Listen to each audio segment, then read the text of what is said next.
Allô, allô! Bienvenue à cette petite capsule, comme je fais depuis plus de 2 ans, ou proche de 2 ans, les jeudis, jour de paye. Donc, je parle de finances, j'ai choisi le jeudi pour venir te dire un petit coucou et t'amener des astuces et tout ça. Aujourd'hui, j'ai mis comme sujet l'argent et les jeunes, et c'est plus spécifique sur comment on peut amener le sujet de la valeur de l'argent à un enfant, lui faire comprendre la valeur de l'argent. Bien, j'y vais de façon très simple. Hein, on y va aussi par rapport à enfant. Comment est-ce qu'on peut faire ça? Bien, c'est de lui dire, d'expliquer peut-être à l'enfant, regarde, oh, ma lumière vient de laisser tomber, plus de lumière. Donc, d'expliquer que, dire, papa et ou maman, on gagne un certain montant de dollars. Ça pourrait, on prend un exemple pour l'exemple aujourd'hui, de 20 $. Mais dire, regarde, papa gagne 20 $, après les impôts, hein, le gouvernement passe, des déductions à la source et tout ça, mettons que c'est 40%, 20 pièces, il reste à peu près 12 $. Donc, à chaque fois que je fais une dépense, que ce soit pour papa, pour toi, pour tes frères, tes sœurs, pour maman, etc., bien, si ça coûte 12 $, bien, c'est 1 heure de travail pour papa ou pour maman. Donc, si ça coûte 24, ça prend 2 heures pour pouvoir se l'acheter, se le procurer. Donc, ça, je pense, c'est un petit exercice super intéressant, facile à expliquer, simple à comprendre pour un enfant, peut-être 3e année et plus, je pense, oui, facilement. Et il va comprendre avec ça la valeur de l'argent. Ce qui veut dire que quand il veut avoir un cadeau, il va comprendre que papa et ou maman doit travailler un certain nombre d'heures. Et là, il va comprendre la valeur de ce que ça peut reproduire, les cadeaux qu'il a, même la nourriture, les vêtements et tout ça. Dire, le vêtement, souvent, les enfants, quand on va magasiner avec eux, quand on arrive à la caisse enregistreuse et qu'on arrive pour payer, là, ils voient le montant, hein, que ce soit à l'épicerie, que ce soit dans un magasin, ils voient le montant qu'on paye, que ce soit en argent, carte de débit ou carte de crédit, ils voient le montant, puis là, ils vont devenir de plus en plus ouverts à comprendre ce que c'est que le montant représente. Là. Donc, papa a dû travailler 15 heures pour acheter ça, pour payer l'épicerie, pour payer le linge en début d'année scolaire, pour payer mes souliers de basket, exemple. Donc, tu comprends que c'est une belle analogie assez simple, mais qui fait que les jeunes, hein, on parle de jeunes, vont bien comprendre ce que c'est que la valeur. Et même un adulte, que des fois, qui n'a pas pris conscience de la valeur de l'argent, si toi, en tant qu'adulte, tu écoutes ça, puis tu as de la difficulté avec tes finances et tout, mais peut-être que si tu comprends l'exemple que je viens de donner, peut-être que la prochaine dépense que tu vas arriver pour payer, juste le réflexe de dire « Oups, je viens de payer » ou j'ai à payer tel montant, donc ça équivaut à tant d'heures. J'en travaille 40, à peu près 35-40 par semaine. Ça vaut-tu 30 heures de ma vie, cet objet-là? Hein? Donc, ça sert à expliquer la valeur pour les enfants. C'est simple, mais ça aide aussi, toi, en tant qu'adulte qui m'écoute, à peut-être prendre des décisions un petit peu meilleures en disant, je vais peut-être attendre un petit peu qu'ils viennent en spécial, attendre un petit peu que j'économise pour pouvoir me l'acheter, etc. Ou carrément dire, non, je commence à penser que peut-être que ça ne vaut pas 30 heures de ma vie pour pouvoir posséder cet objet-là, considérant que quand je me jette des choses, je les utilise pendant 2-3 mois, puis après ça, ils prennent de la poussière sur une tablette.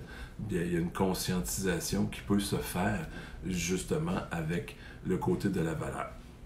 Si tu penses que ton enfant veut aller plus loin, ou même toi, bien, c'est sûr qu'en allant sur mon site, tu auras la possibilité d'aller l'acheter de façon physique, comme je l'ai ici en main, mon livre sur les finances, ou d'aller l'acheter de façon électronique en format PDF, qui est moins cher un petit peu, donc directement sur l'onglet Livre sur Le Financier, P-H-Y-N-A-N-C-I-A-R. C'est de la façon que je l'écris. Je ne sais pas si je suis capable de le grossir à la caméra de cette façon-là, Le Financier. Petite folie, c'est un amalgame entre deux mots. Donc, c'est ça que je voulais te dire aujourd'hui. Je suis chez moi aujourd'hui, exceptionnellement, parce que je termine cette semaine les transports spéciaux que je fais là, en dehors de la période d'impôt. Et aujourd'hui, je devais être dans les environs pas les environs, à l'aréna de Thetford Mines. Il y avait un petit tournoi et je devais conduire une équipe là, près de chez moi. Semblerait qu'il fait pas beau dehors. Je confirme. Donc, il fait vraiment pas beau. Je salue les gens de Thetford Mines que je ne suis pas présent aujourd'hui dans votre environnement, dans votre région.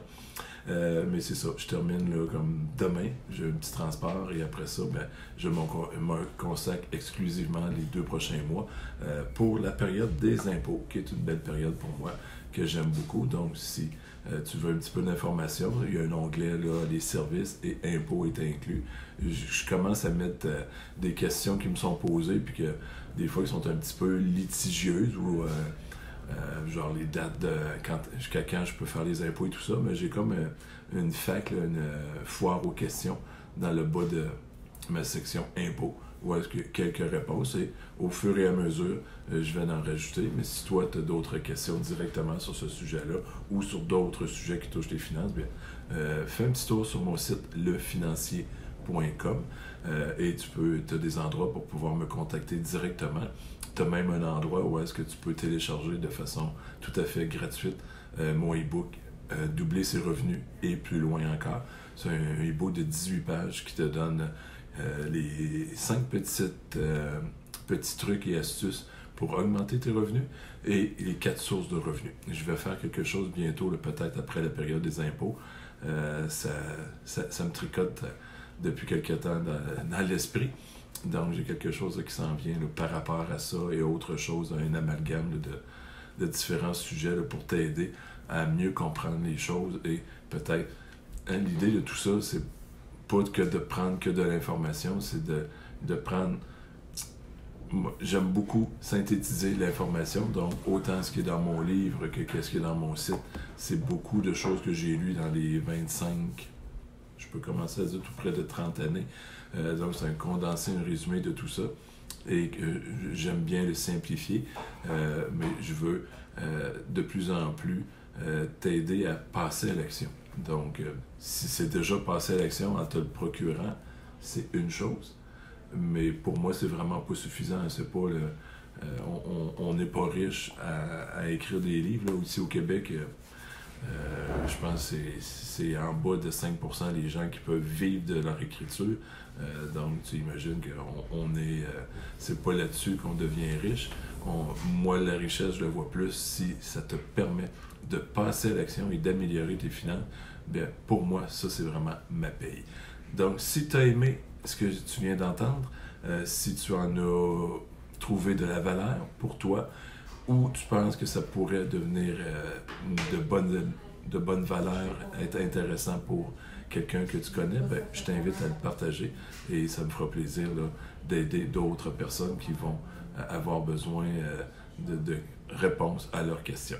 Sur ça, je te souhaite une agréable fin de tempête, ici qu'on a hivernal au Québec, et ma coquine qui arrive avec Monsieur Oreo, ici même, une tête de lion, ce petit lapin.